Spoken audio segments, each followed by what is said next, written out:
नियत में खोट। गीता को जन्म से ही एक चीज उसके परिवार से मिली थी और वो थी जिम्मेदारी। बेटा गीता, बाजार से ब्रेड लेकर आ जा। तेरे छोटे भाई बहन को भूख लगने का समय हो रहा है। जी माँ, अभी लेकर आती हूँ। और तुझे बोला था ना कि नौकरी ढूंढ ले। पापा की नौकरी से अब घर चलाना बहुत मुश्किल हो रहा है। तेरे और भी 3 भाई बहन है बेटा। माँ, मैं गई तो थी एक फैक्ट्री में, लेकिन उन लोगों ने कहा कि मेरी उम्र कम है। ओहो, तो किसी और दुकान में देख ले या फिर कपड़े सिल लिया कर। लेकिन अब बेटा। हाँ माँ, मैं तुझे समझ सकती हूँ। मैं कल फिर जाऊंगी। बेटा देख ले, पिता भी बुजुर्ग हो चले हैं। मैं कभी कभी सोचती हूँ कि 4 घर का काम पकड़ लूं, लेकिन ये समाज। गीता माँ को गले लगाकर वहाँ से चली जाती है। धीरे धीरे वक्त गुजरता है और गीता के पिता से भी काम नहीं हो पाता है। अरे गीता की माँ, अब काम करते हुए हाथ कांपते हैं। किसी भी बच्चे की शादी नहीं हुई है। चिंता होती है, पता नहीं घर कैसे चलेगा। तभी पास की मौसी उन लोगों के घर आती है। अरे गीता की माँ, चिंता ना करो, तुम लोगों की परेशानी का हल है मेरे पास। आओ बहन, क्या हाल है? कोई खजाना मिल गया क्या? अरे खजाना ही समझो। गीता की शादी के लिए एक लड़का है। लड़का अच्छी नौकरी करता है, अपने 2 मकान हैं और शादी के बाद वो तुम लोगों का ख्याल भी रखेगा।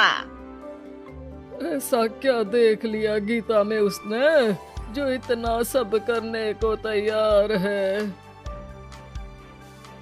अरे भाई साहब, अब आप लोगों से क्या छुपाना।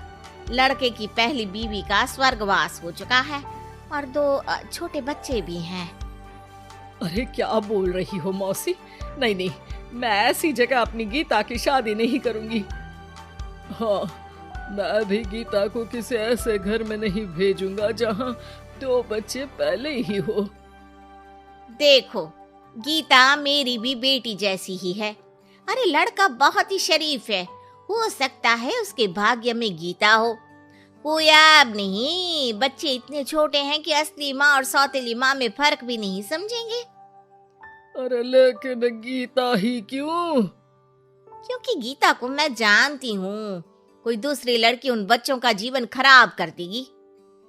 काफी मनाने के बाद और हालात को देखते हुए गीता की शादी गणेश के साथ हो जाती है। गीता, मैं ऑफिस जा रहा हूँ। तुम्हें कुछ चाहिए तो मैं ले आऊंगा। मुझे कुछ पैसे दे दीजिए, मैं घर जाना चाहती हूँ। अरे लेकिन बच्चे। आप बच्चों की चिंता मत करिए, वो भी नानी का घर देख लेंगे। गणेश को गीता की बात अच्छी लगती है। वो उसे पैसे देकर ऑफिस चला जाता है। गीता दोनों बच्चों को लेकर माँ के पास जाती है। अरे मेरे नाती और नातिन, कितने प्यारे बच्चे हैं गीता। हाँ माँ, ये तो दोनों बच्चे मेरे ही हैं।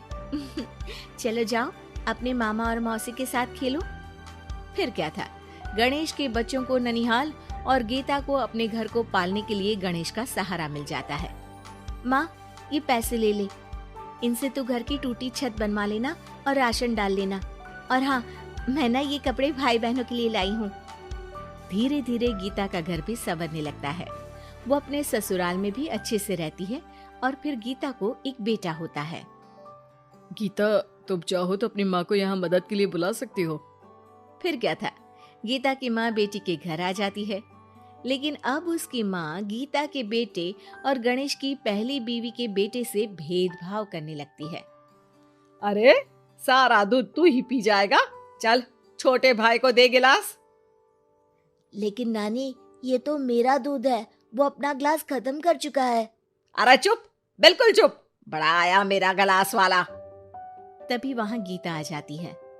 माँ, ये क्या बोल रही है? वो छोटा है और बहुत दूध है किचन में। अरे बहुत है तो क्या सारा इस सांप को पिला देगी?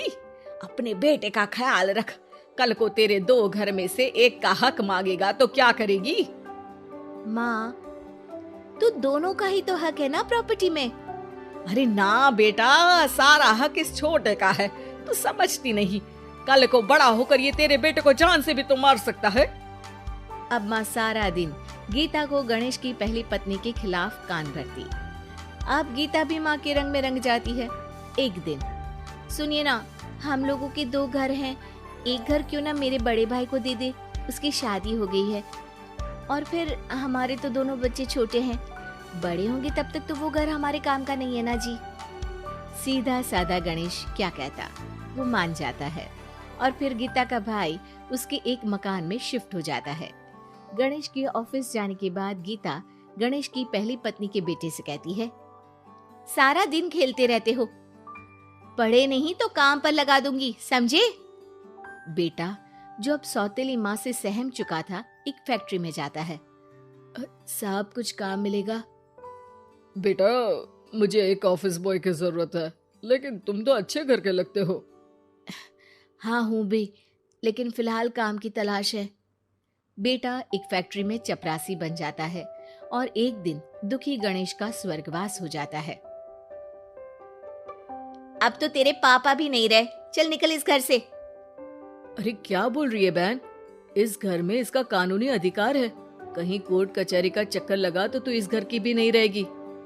अरे तो अब क्या करूं? बस तू अब इसकी शादी कर, इसकी बीवी को खूब सताना कि ये खुद ही बीवी को लेकर घर छोड़ दे। गीता को भाई की बात जंच जाती है, लेकिन कहते हैं ना कि पाप का घड़ा तो भरता ही है। बेटी की शादी के बाद उसकी बीवी सास से भी 4 कदम आगे निकलती है। ए, क्या सारा दिन सोती रहती है, कोई काम नहीं है क्या? चल निकल इस घर से और अपने पति को भी लेती जा। हाँ हाँ तो चली जाती हूँ, वैसे भी ससुर जी के 2 मकान हैं, तो एक तो हमारा ही है, बस अब तो आप हमें अलग ही कर दो। आय हाय, कल की आई छोकरी, मकान दे दूं? अरे वो तो मेरे भाई ने तेरे ससुर से खरीदा था पूरे नकद पैसों में। अच्छा तो कागज दिखा दो और जो मकान बिकने में पैसा आया उसमें हिस्सा दो, तभी घर खाली करूंगी। सास का पारा 7वें आसमान में चढ़ जाता है, लेकिन करती भी तो क्या, ना तो उसके पास कागज थे और ना ही पैसे। और हाँ सासू माँ, वो मेरी शादी में जो भर भर के जेवर पहने थे ना आपने, वो भी इनकी असली माँ के हैं, उन जेवर पर भी मेरा अधिकार है।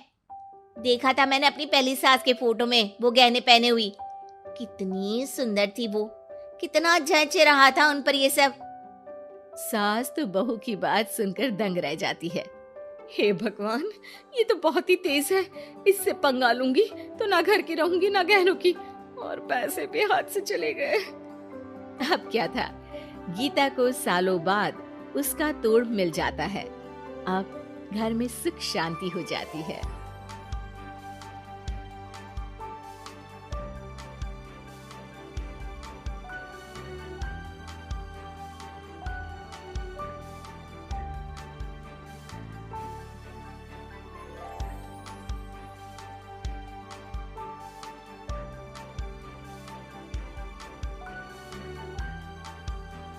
नाटी दुल्हन।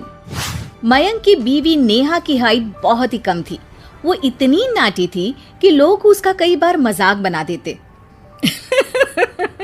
अरे नेहा, तेरे लिए तो मुझे किचन में टेबल रखना पड़ेगा। माँ जी, इतनी भी नाटी नहीं हूँ मैं, और हाँ, हिल्स पहनकर तो बिल्कुल आपके बराबर आ जाती हूँ।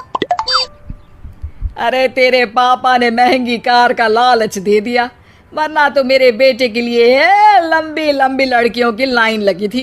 क्या बताऊं तुझे, कटरीना फैल थी उनके सामने। पर माँ जी, आपका मयंक भी तो हाइट में कौन सा अभिषेक बच्चन की तरह है जो कटरीना मिल जाती। वैसे भी मेरी और इनकी जोड़ी तो राम सीता की जोड़ी है, राम सीता की।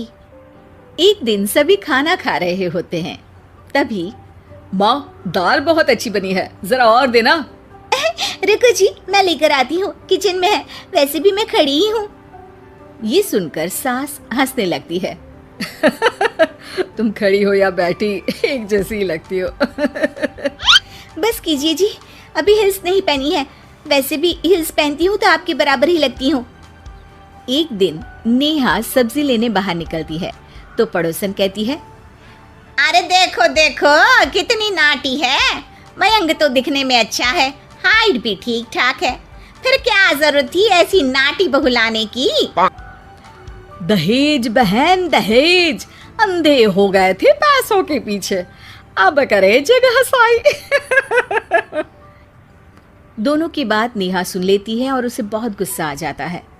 आंटी जी एक बात बताओ, मेरे पापा के पास पैसे हैं, उनको अच्छी लड़की की तलाश थी, ये पसंद आए और शादी हो गई, इसमें मेरा क्या कसूर है जो आप लोग मुझे सुना रही हैं? अरे नहीं नहीं नेहा, हम तो तेरी सास की बात कर रहे थे कि कितनी लालची औरत है। देखिए वो लालची नहीं है, हाँ उनकी कुछ शौक है जो वो अपने बेटे से पूरा करवाना चाहती है, और देखा जाए तो उसमें उनकी गलती भी क्या है भला। अगर इन्होंने मुझसे शादी की है तो ज़रूर कुछ न कुछ तो अच्छाई नज़र आई होगी ना। और अब ना तो मैं आपकी बहू हूँ और ना ही आपके रिश्तेदारों को मुझसे मिलना है, फिर ये बात समझ नहीं आई कि आप इतना परेशान क्यों हो रही हैं। ये बोलकर नेहा वहां से निकल जाती है। नेहा चलो तैयार हो जाओ, हम लोगों को एक पार्टी में जाना है। नेहा तैयार होकर पार्टी में जाती है, जहां मयंक का दोस्त उससे कहता है, अरे मयंक तू लकी है यार, तेरी बीवी की हाइट इतनी कम है कि तुझे बच्चे की जरूरत ही नहीं है, भाभी ही बच्ची जैसी है। और मयंक मेरी बीवी इतनी कम हाइट की हो ना तो मैं तो घर से बाहर ही ना निकलूं, कहीं फुदक कर चली गई तो लेने के देने पड़ जाएंगे। सभी नेहा पर हंसने लगते हैं। तभी पार्टी की जगह पर आग लग जाती है। अरे भागो यहाँ से, जल्दी करो, निकलो यहाँ से। अरे लेकिन बाहर के दरवाजे पर ही आग है, अब कैसे बाहर निकलेंगे, कोई रास्ता भी नहीं है। अरे रास्ता है ना, अगर कोई इस खिड़की से बाहर निकलकर अगर सामने के दरवाजे में आग को बुझा दे तो सब निकल सकते हैं। तभी नेहा उस छोटे से जरोखे से बाहर निकलकर आग को बुझा देती है। अरे वाह, भाभी जी ने तो आज हम सबको बचा लिया। वाह भाई वाह, बीवी हो तो ऐसी, अपने पति ही नहीं बल्कि यहाँ मौजूद सभी की जान बचा ली है इसने। भाई मयंक माफ कर देना, तेरी बीवी तो सच में कमाल है। मुझे ये बात पता है और मुझे मेरी बीवी पर गर्व है। नेहा मुस्कुराकर अपने पति की तरफ देखती है।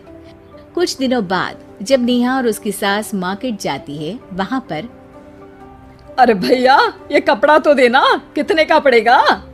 माता जी ये तो बहुत महंगा कपड़ा है, लेकिन अब बस सिर्फ 2 मीटर ही बचा है, मेरे तो किसी काम का है नहीं ये टुकड़ा, तो आप 100 रुपया ही दे दीजिए।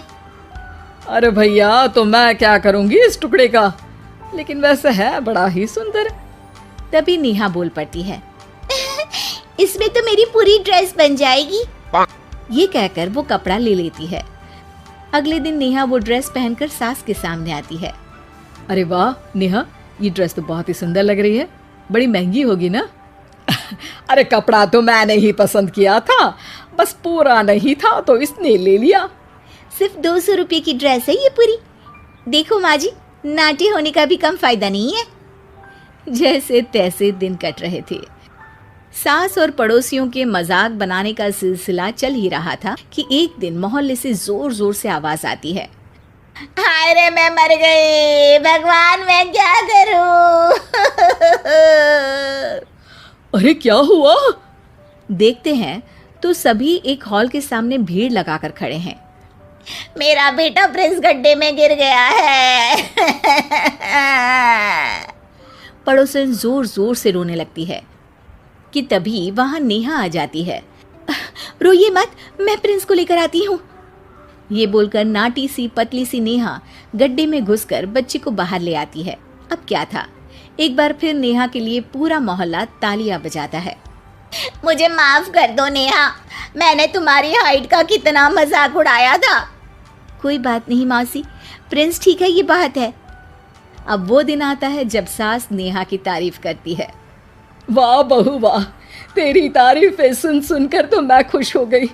आज तो तूने ये साबित कर दिया कि समाज में इंसान अपने रंग रूप और लंबाई चौड़ाई से नहीं बल्कि साहस और हौसले से काबिल कहलाता है। मुझे माफ कर देना बेटा।